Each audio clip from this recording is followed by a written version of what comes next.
around, your door opens, and literally I go, holy shit, you're actually here. I thought this was all bullshit. Thank you for taking time and coming and visiting and chatting with us. We're obviously massive fans, dude. I'm 37 years old.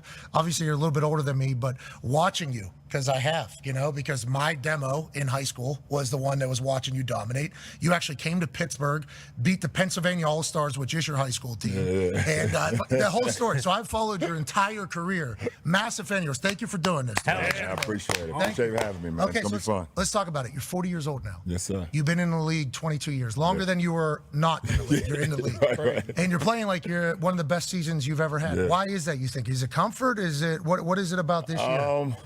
I mean, I think obviously I've been in the game for a while, so I kind of know what to expect. And, obviously, one, you got to take care of your body, but more importantly, you got to take care of your mind. Being a professional athlete, if your mind is not as sharp as possible or as clear as possible, then you're not going to be able to perform at a high level.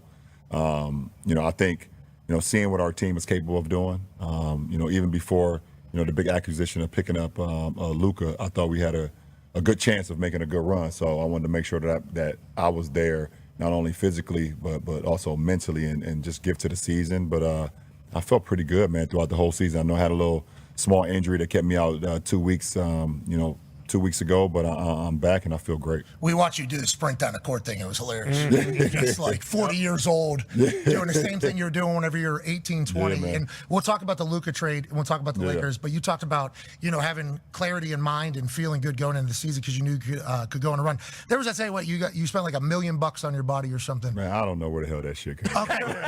Okay.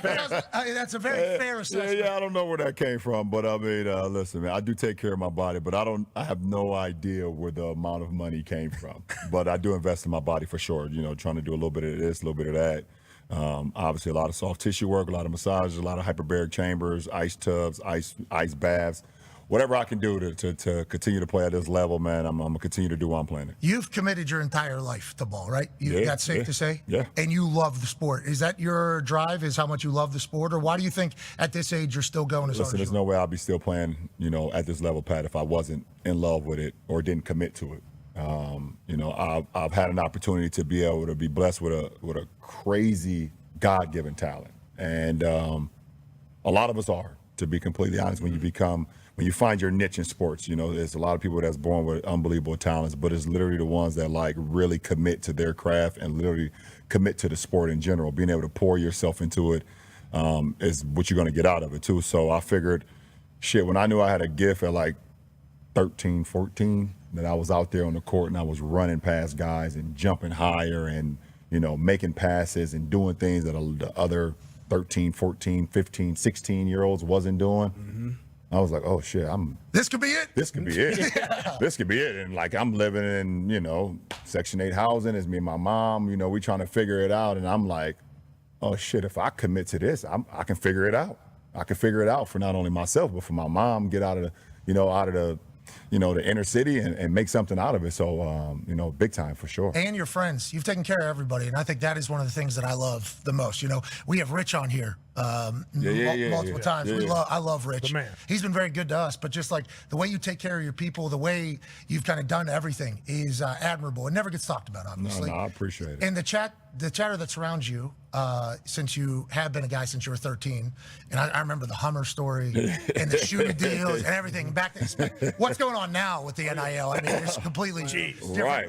I mean, I can imagine if NIL was around when I was in high school, I'd have loaded up. I'd have loaded up big time for sure. Well, I think you already were, which is part of the problem. Right. Not as much. But literally, since that you were a superstar, since you're like a teenager, as soon as you get in the NBA, obviously the chosen one, here we go, this is it, you're in Cleveland, you immediately start getting compared to greatest of all time. Yeah. And as a person that's in sports, and we are all sports fans, we saw that happen. I assume at the beginning, massive compliment? Is that a massive compliment? No, it was. I can remember my first game, when I watched the replay, my first game on national television, it was will he be one of the one-name guys that ever played this game? It was they used Wilt, Kareem, Magic, Bird, Jordan, all these first-name guys. Shaq. And then at the end, it was LeBron.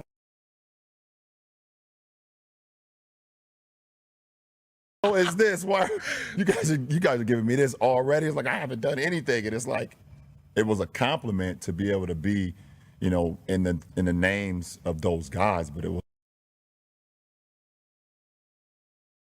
a small kid from Akron, Ohio. I don't even know what. Well, very tall, and at that point, I think you're a little bit more jacked at the time because the game called for it. But whenever you talk about it being a scary situation, you never let that image out publicly. And I think none of us ever saw you being scared. None of us ever saw you like kind of flapped at all. You were an unflappable force, and you've been in the public eye for so long. I think